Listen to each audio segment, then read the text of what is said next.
মা, এই দেখুন মা, এই ফোনটা আমি আপনার জন্য কিনে নিয়ে এসেছি। হ্যাঁ দেখি।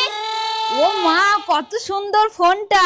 বলছি বৌমা, এই ফোনটাতে আমার বান্ধবীর সাথে কথা হবে? আরে হ্যাঁ হ্যাঁ মা, সিমে তো রিচার্জ করা আছে, আপনি ফোন করুন না। শুধু কি ফোন, আপনি মনে করলে এত সিরিয়ালও দেখতে পাবেন। সত্যি বৌমা, বউ হলে তোমার মতন হতে হবে যে শাশুড়ির এত চিন্তা করে। আমি আমার বান্ধবীর কাছে তোমার খুব নাম করব, খুব নাম করব।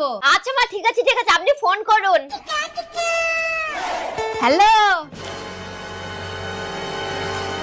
আরে শাশুড়ি মা, বলছে আপনি কি বান্ধবীর সাথে কথা বলেছেন? হ্যাঁ বৌমা, আমি কথা বলেছি আর তোমার খুব নাম করেছি, খুব নাম করেছি। কই দেখি দিন ফোনটা, আমি রেকর্ডিং চালু করে রেখেছি, শুনলেই বুঝতে পারবো। এই না না না মামা, থাক থাক, তোমাকে শুনতে হবে না। আরে দিন তো শুনি।